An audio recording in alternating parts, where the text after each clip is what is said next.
All right, so tonight we have an exercise in cartography. Alan Asbeck, come on down! If you come down here, Alan, I'm going to do this game show style, so have we ever met before? No, we haven't. You're a liar! Okay, no. Right, we haven't met before, but have I told you what we're about to do? No, I have no clue what's going on. Okay, all right. This is for real. This part's for real. So, Alan, what I want you to do is using this map, I want you to show us how to get from Stanford to Half Moon Bay. Now, you can assume we begin on an interstate. You don't have to like start at 300, but show us how to get from Stanford to Half Moon Bay using this map. All right. And talk us through your process in your head, what you're using as your heuristic. Well, I guess I've been there before. Okay. So I know the route to go. Well, we see on the map Half Moon Bay is yonder. I guess you can take either this route here or this route here, but I think we'll take the northern route today. Okay. So we will start on the 280, since that is, on the side towards Half Moon Bay of Stanford. And as a heuristic, I guess we would say, like, well, I guess you sort of have to examine the sort of all the possible paths and choose ones which seem sort of more directly towards Half Moon Bay, and then try to find the shortest path. Yes. Okay. So in this case, we'd start around here and continue north on 280, and then what is this? 93? No. 92. 92. Oh, it's still 92. Okay. And then continue over the mountains to Half Moon Bay, and then you have to go south a little bit. All right, very good. Everyone give Alan a hand. Okay. You surmounted your first task successfully. Now, using this map, can you show us how to get to Bolivia? Bolivia? Well, I would start at Half Moon Bay. Hang on. And then head up north on 280 to the 380, which will take you to SFO. And ask the people, how do I get to Bolivia? And they will tell you. Okay. And using this map, could you show us how to get from 300 to Tresser? Let's use your imagination. 300 is right there. And Tresser is, which way is Tresser? It's pixelated. Yeah. All right, now everybody give Alan a big hand. Thank you. So, that was your exercise in photography for the night. Thank you. Have a good evening. Good luck in your finals. No, we learned a few important lessons here. A couple of things about maps. The first thing that we learned is that to get somewhere on a map, you first have to know where you are. Like, if you can't find yourself on this map, it does you no good. You notice how Alan's like, okay, we're going to go right here, boom, boom, 280. If you don't start somewhere, if you don't know where you're starting from, you will have a very difficult time getting someplace, even if you know where your destination is on the map. Second, you have to know your destination. You've got to know where you're going. You have to be able to locate it on this guide that we have. And the third thing we learned about maps is a map is only as good as the options that it gives you. I mean, Alan was very creative when it came to finding your way from 280 to Bolivia. And he did a really good job with trying to help us find our way from here to Tresser. But bottom line, this map is just not going to help us do that. A map is only as good as the options it gives you. So tonight, I want to draw us a map of worship. I want to show us where we're at, where I think we can go, and give us some hints as to how to get there, and maybe highlight a few points on the map that we've hitherto been unaware of because they weren't on our private maps. Does that make sense? Okay. So, bottom line, we need to know where most Christians are at when we start talking about worship in Western culture. First thing that I would say about that is there is very little difference when you ask Christians the two following questions. What did you think about the movie you saw this weekend? Say, Failure to Launch. Did you see Failure to Launch this weekend? What did you think about it? Oh, well, I thought this about it. I liked it. This made me laugh. Da-da-da. Okay. What did you think about church this weekend? We go into the same process.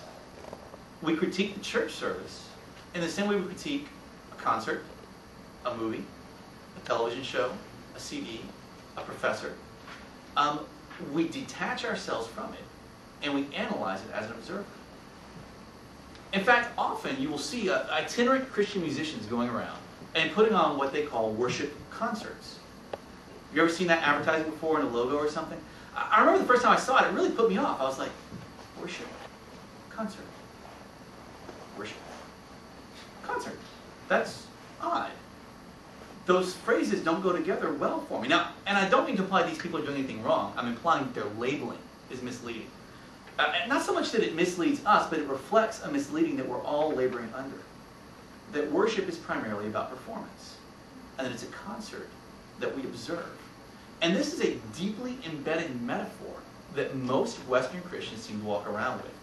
And so we've got this sort of a diagram that I've created here for us to take a look at, where we've got, so the performers up here, this would be Joel.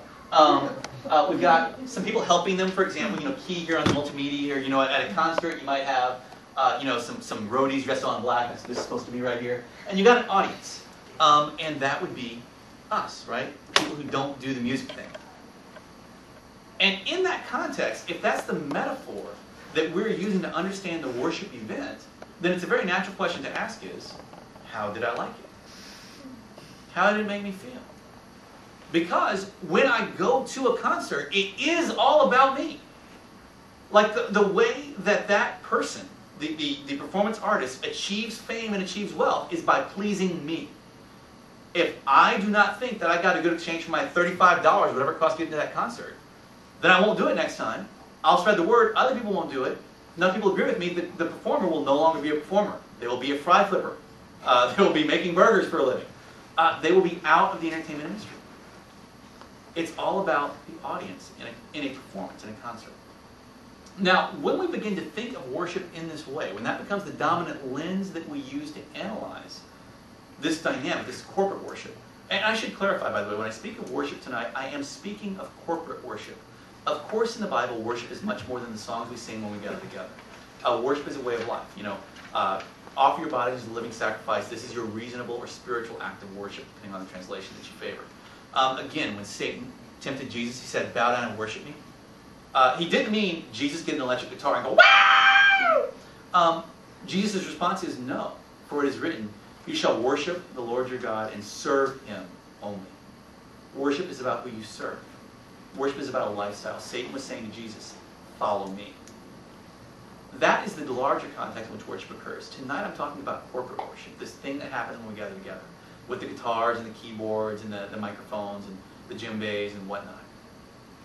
So if our metaphor is if it's a performance, if it's a concert environment, we draw very different conclusions about what's appropriate in our minds as we evaluate it, and in our behavior as we inhabit it, as we participate in it. The better metaphor, I would suggest, was first proposed to my knowledge by a man named Soren Kierkegaard. Kierkegaard was a Danish philosopher, the father of existentialism.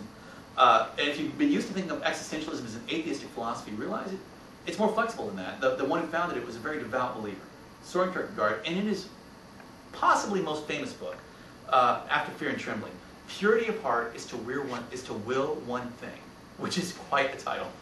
That's a whole book in itself. That title is more substantive than most books written by Christians today. Purity of heart is to will one thing. He has a chapter on the responsibility of the listener in a devotional exercise.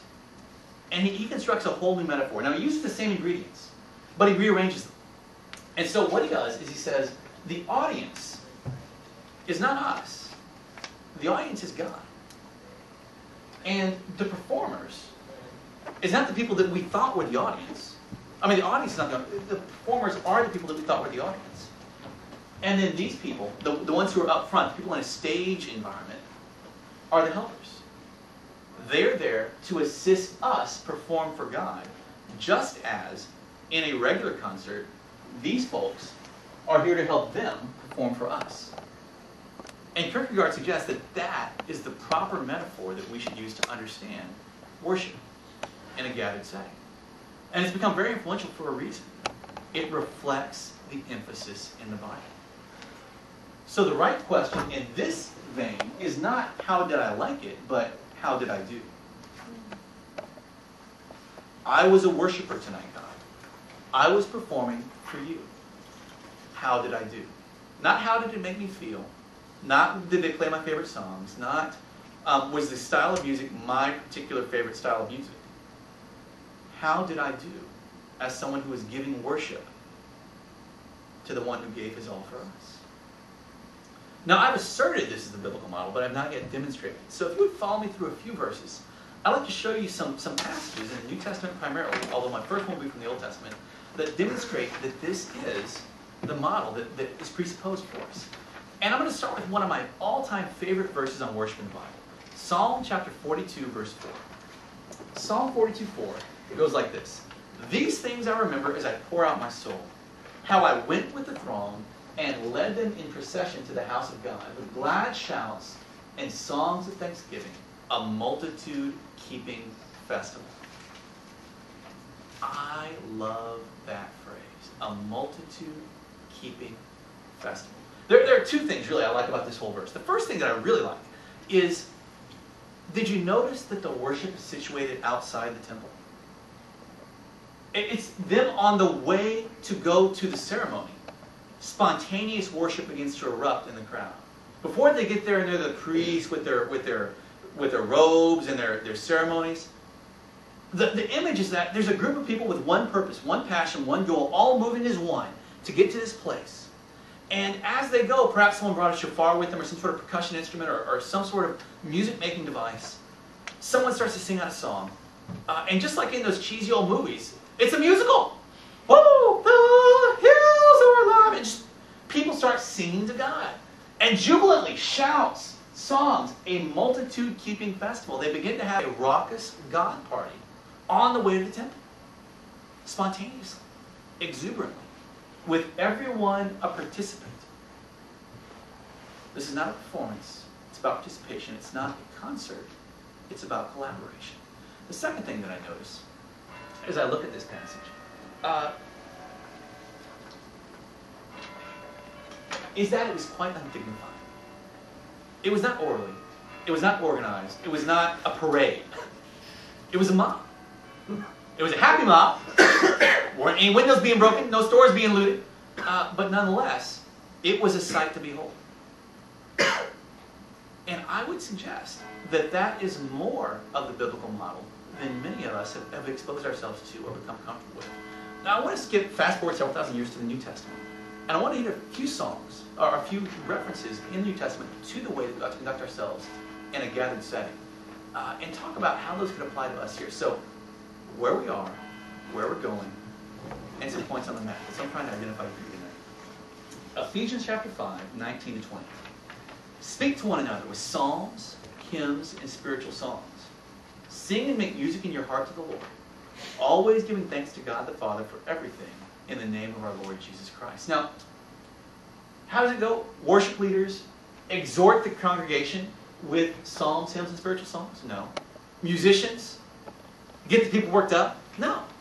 It says to everyone, speak to one another in psalms and hymns and spiritual songs. Be so filled with praise that it overflows into regular conversation and is a part of the way that you minister to one another. Whether you can sing or not, on key, everyone can sing.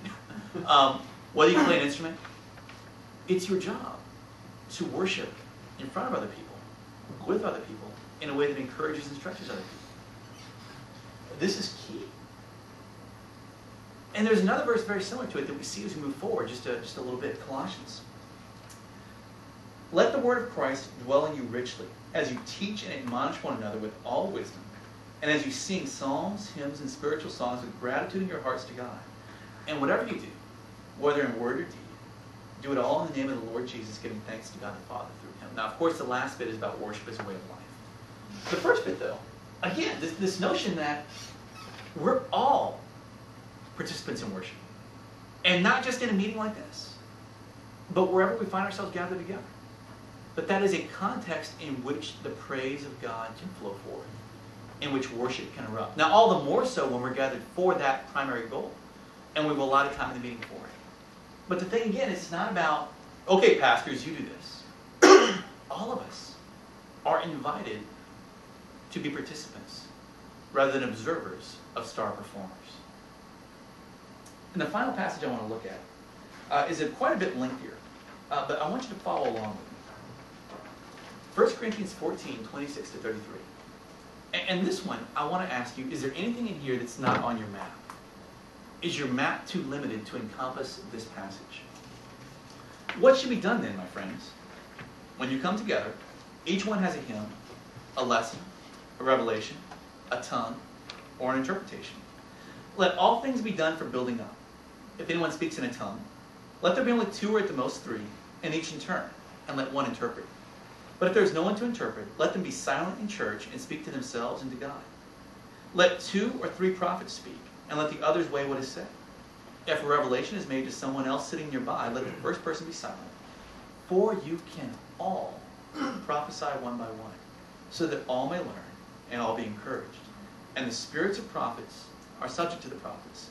For God is a God not of disorder, but of peace. Why did I drag this passage into it? Simply, this is the only detailed description of a worship service that you find in the New Testament. Now, there are other passages that give us hints as to other parameters on our worship encounters.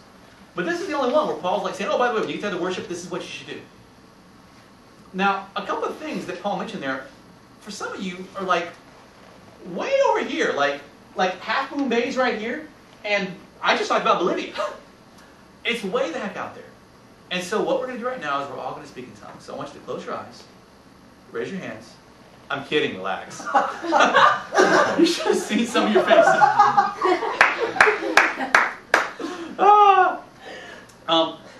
We will talk about speaking in tongues at some point in the future. That's not my focus tonight. But what I do want to highlight is that there is a diversity of ways. Some of you are still like, thank God. Oh, restart. Quick, pacemaker. There are a variety of biblical means of participation in worship. And a lot of them are outside of our personal comfort zones.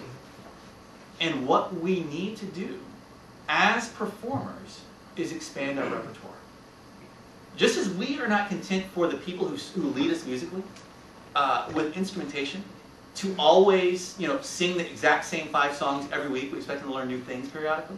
We expect them to grow in their skill. Because they're the performers, right? In a concert model, in a collaboration model, we're all the performers. And we have just as much of an obligation to expand our repertoire, to develop our skills as worshipers. So what I'm going to do quickly, and I've written all this next bit down on the handout that I gave to you, so I'm not going to camp on any of it. I'm going to address different valid means of participation that are explicitly laid out for us in the Bible, ways that we can collaborate together to the worship of God. And if any of these really stand out to you as strange or sort of a stretch for you, I encourage you, just put a little star by them.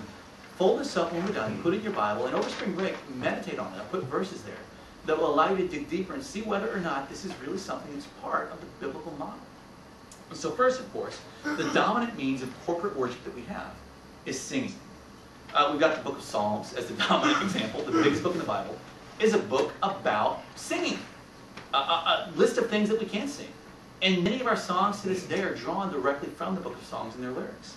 There's Ephesians 5:19, Colossians 3:16. I mentioned all those earlier today. Singing is a big deal. And there are a lot of reasons why that might be. The best explanation that I've heard is basically that God is so great that thoughts alone, logic alone is not sufficient. You have to add emotion to it. Words alone are not sufficient. You have to add songs when you truly attempt to describe God. That God is bigger than our vocabulary can encompass. He needs art. And music is the unique art form that blends, besides poetry, which you find much of in the Bible as well, art with vocabulary, art with words. So you've got both the logic and the emotion happening at the same time. Music is a big deal in the Bible. You will note that one of the greatest leaders of all in the Bible, a man after God's own heart, was a musician, a harpist, David.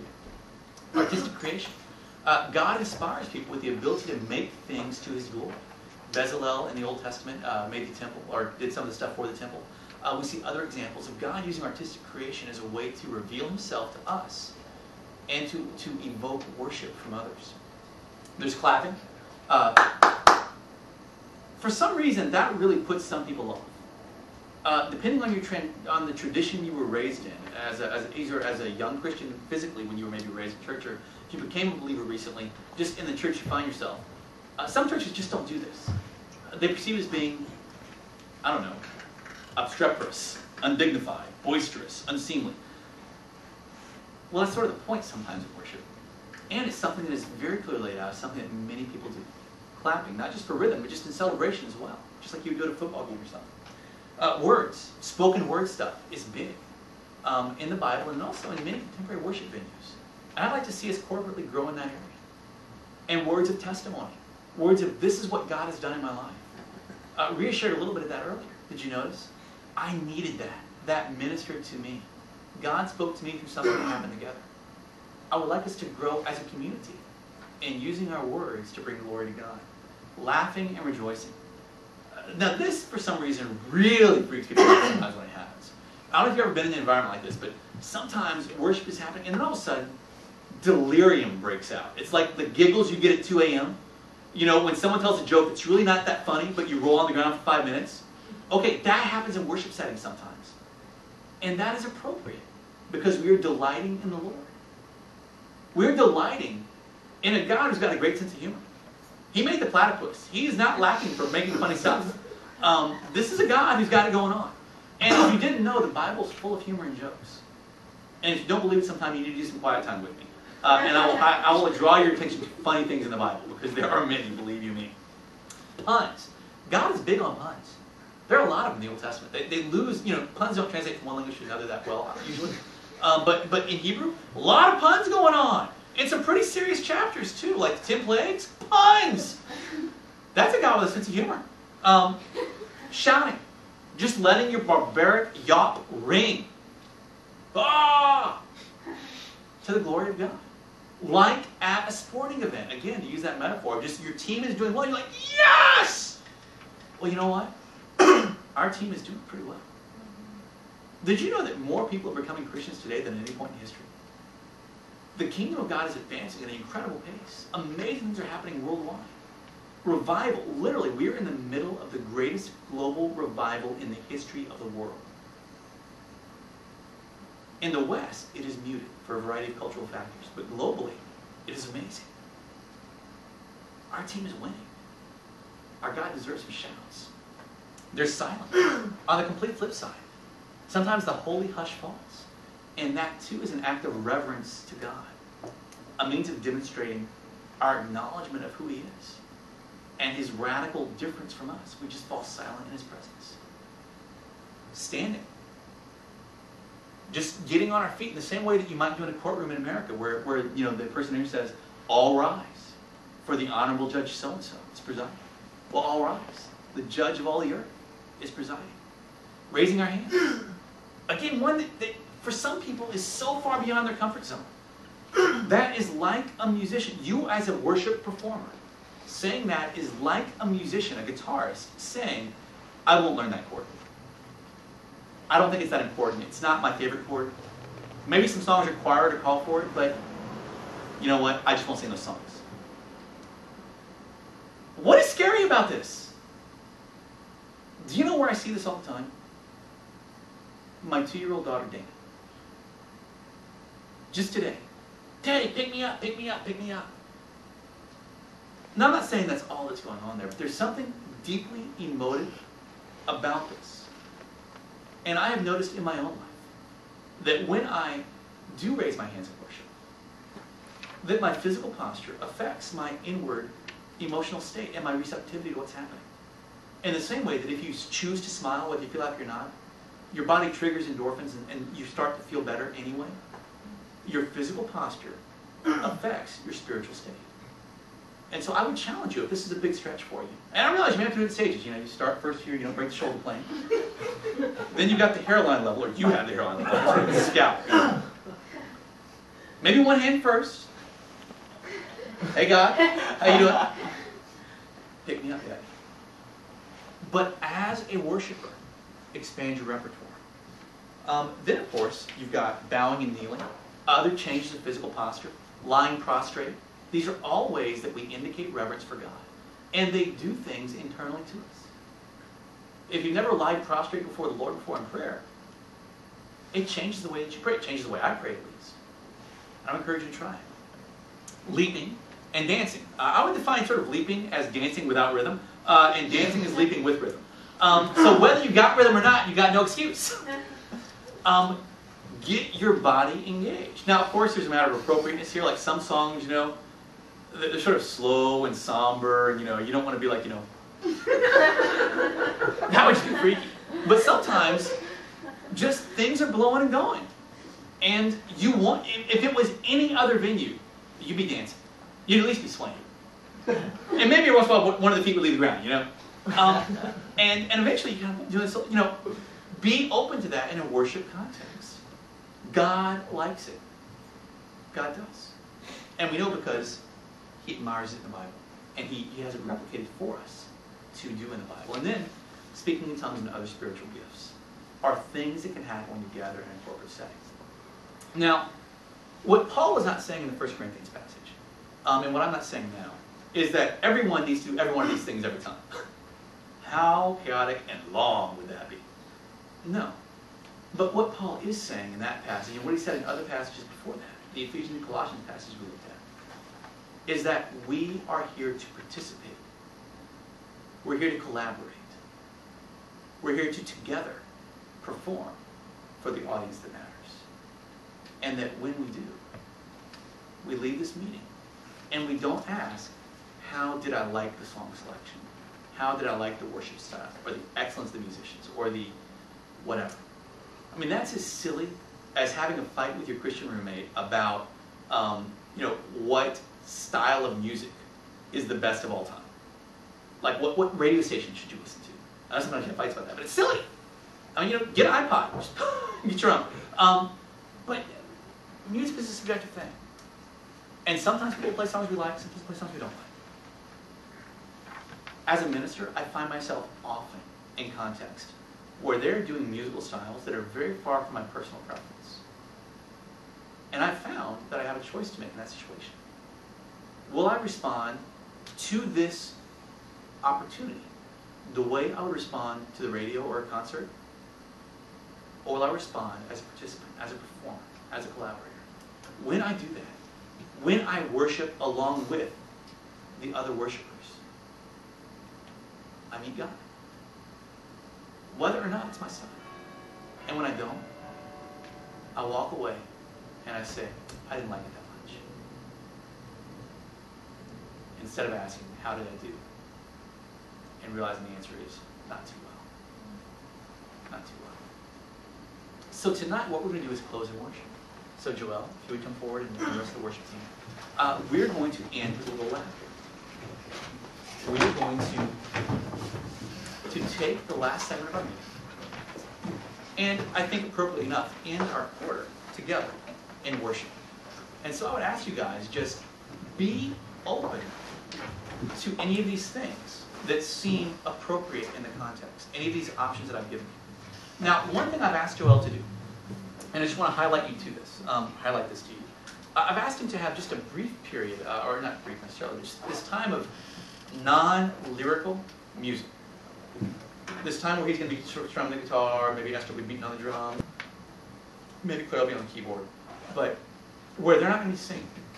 And the point of that is to give you an opportunity to do something vocally, if you choose. To pray, to give a testimony, perhaps to move in a spiritual gift, to give a message in tongues, or to give a prophecy. And prophecy, very simply, again, a word that alarms a lot of people. Prophecy is simply giving God's perspective on things. If you feel like God is speaking to you in this setting, there's an excellent chance that He is doing that for the purpose of you sharing it with others. It's not a guarantee, but it could be. And this is a safe place to experiment with that and learn to grow in the spiritual gifts. In fact, that optional verse that I said I might not throw up, I'll just throw this very quickly right before we get into worship, the musical part. 1 Corinthians 14:1. This is a command from the Lord. Follow the way of love and eagerly desire spiritual gifts, especially the gift of prophecy. Expand your repertoire. And don't just expand your repertoire in the safe places. Be open to God doing something risky through you.